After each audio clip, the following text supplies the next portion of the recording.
In pro football, there are 32 teams representing 30 regions across the United States. These 32 teams are split into two conferences. Since 2022, these two conferences have been split into 4 divisions each. In this format, teams play each of their division opponents twice during the regular season, making division games more than 1/3 of the regular season schedule. Most seasons, only 1 or 2 teams go undefeated in division games. Only one team has won all their division games in back-to-back seasons. Since then, there's only been one team that's won all their division games more than once. There have been 4 seasons in which no teams went undefeated in division games, because division games are usually the games that most teams are trying the hardest to win. The NFC East was the only division in football last season that had 3 teams in the playoffs. 2 of those teams, Dallas and New York, play each other in the first Sunday night football game of the season. Dallas has won 11 of their last 12 against New York, including the last 4, each by at least a touchdown. A victory for Dallas week 1 should make it 5 in a row. Dallas plays their next 2 division games back-to-back week 9 and week 10.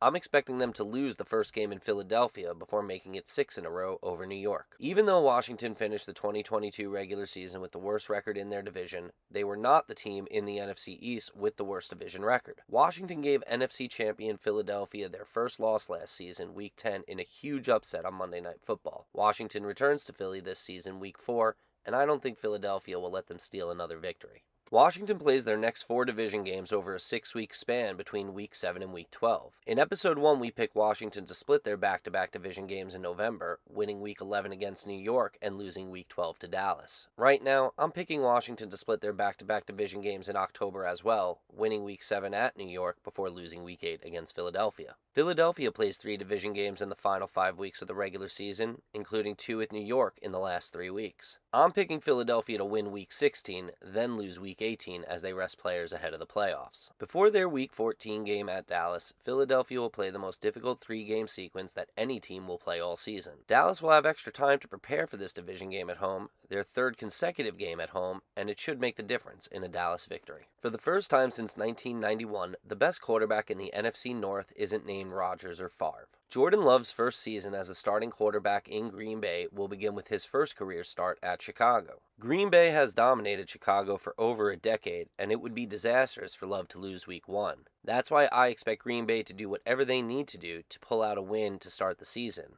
although I doubt they'll have the same success Week 4 against Detroit. Minnesota started last season hot, but limped into the playoffs after bad losses to division opponents. Minnesota's first 2 division games this season are on the road, and I'm picking them to lose both.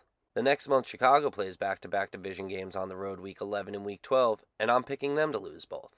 Detroit won 8 of their final 10 games in 2022, including 5 games against division opponents, yet they missed the playoffs. Detroit plays both of their division games against Minnesota in the last 3 weeks of the season, and I'm picking them to win both. We've already picked most of the division games from the NFC West and NFC South because several teams from those divisions were featured in previous episodes. One unpicked game is the only 2023 primetime game that features the NFC South, New Orleans at Carolina. This could be the first home start for number 1 overall pick Bryce Young, or it could be a revenge game for quarterback Andy Dalton, who started 14 games for New Orleans last season and was let go in free agency. Since Carolina will have the quarterback who knows New Orleans' offense better, I see Carolina winning in an upset. Week 7, Atlanta will travel to Tampa Bay for their first matchup since the last game of last season, and considering how Atlanta came alive in the second half of that game, another victory can be expected. In the NFC West, quarterback Matthew Stafford missed the last 7 games of the 2022 regular season, including both his team's games against Seattle's vaunted young defense. I expect the veteran will need some time to find his form, and Seattle will win their game in Week 1, plus I'm leaning Seattle's way in their second matchup with Los Angeles during Week 11. We previously picked Seattle to lose at home when they play San Francisco the night of Thanksgiving. I'm thinking they'll avenge that loss 2 weeks later when they visit San Francisco on extra rest. Plus, I have Seattle beating Arizona in Arizona during the final week of the regular season. This offseason, Miami, New England, and New York all improved on paper. But Buffalo has finished on top of the AFC East each of the last 3 seasons, and they are still the favorite to win the division. Last season, Buffalo was the last team in the AFC East to win a division game, but in December they beat all 3 division opponents in 3 consecutive weeks. The next month, Buffalo closed the regular season by knocking New England out of playoff contention, Then they open the playoffs by knocking out Miami. All 4 AFC East teams play 2 division games in the first 4 weeks, and I expect Buffalo to avoid early upsets this season. Buffalo has finished the last 3 regular seasons on multi-game winning streaks, which is why they should win their last 2 division games to close out the season. New York split with Buffalo last season with Zach Wilson and Mike White as their quarterbacks. With Aaron Rodgers at quarterback this season, they should be able to pull off another split with Buffalo. Miami will play New York twice in 23 days, starting with the first Black Friday game in league history. I'm picking these teams to split this series, with each team winning their game on the road. New England has gone 3-3 in the division each of the last 3 seasons, even though they haven't lost a game to New York since 2015. I like New England to go 3-3 in the division again in 2023, but this year I expect them to go 1-1 against each of their division opponents. Last season, all 3 teams from the AFC North were 3-3 in division games because they each won a game and lost a game against each other. An unlikely happenstance that hasn't happened since 2011. The last 2 games Baltimore played last season were both losses to Cincinnati. Baltimore played both those games without quarterback Lamar Jackson, yet they were 1 goal line fumble away from knocking Cincinnati out of the playoffs. Baltimore plays all their road division games in the first 5 weeks of the season. With Lamar Jackson healthy, Week 2 at Cincinnati should be a must-win, while splitting Week 4 and Week 5 seems most likely. Cincinnati and Pittsburgh are 2 of only 9 teams that will start this season with the same head coach, offensive coordinator, and defensive coordinator as last season.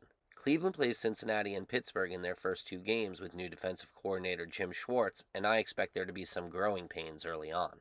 Each AFC North team plays 2 division games between Week 10 and Week 12. Baltimore will kick off that stretch by hosting 2 division games in 5 days, which I'm picking them to split. Cincinnati and Pittsburgh will both play their second straight division game when they play Week 12. Since Cincinnati will have some extra rest for that game, I'm picking Cincinnati for the win. In the AFC West, there are a lot of questions about who will be the Week 1 starter at quarterback for Las Vegas, which makes me think Sean Payton should win his first game as the head coach in Denver. Even if Las Vegas resolves their quarterback issues by Week 4, I still think they'll lose when they visit Los Angeles. Los Angeles will play 4 of their 6 division games during the final 5 weeks of the season. I'm picking Los Angeles to go 3-1 in those games, splitting the 2 December games with Denver, winning in a short week at Las Vegas, then sneaking a win against Kansas City in the final week of the season. In the AFC South, Tennessee plays only 1 division game in the first 10 weeks. That game is against Indianapolis, a team that plays 4 division games in the first 6 weeks. Ryan Tannehill should still be the starting quarterback for Tennessee in Week 5, and that should get Tennessee a win. Houston embarrassed Indianapolis on their final drive of the final game of the 2022 regular season. Indianapolis should be extra motivated to win their first game in 10 months, Week 2, at Houston. Tennessee and Houston will play each other twice in 3 weeks during the second half of December. Regardless of who's playing quarterback for Tennessee, let's be safe and assume those teams split those games. Last season, Jacksonville won the AFC South during the last week of the regular season, then beat Los Angeles with the 3rd largest comeback in the history of the postseason. Many people expect Jacksonville to win the division again this season, but I'll go one step further. I'm calling Jacksonville to go undefeated in division play for the first time in the history of their franchise. We still have 10 unpicked division games left on the schedule, but instead of forcing decisions now, let's take the 58 games that we picked in this episode and add them to the 98 games that were picked in the first 4 episodes, and from there we've picked just over 57% of the regular season schedule. Thank you very much for watching episode 5 of our preseason series. If you would like to be amongst the first to know when the next episode is available, go to footballelementary.com and sign up for the email list or follow Pro Football Max on the socials. Until next time.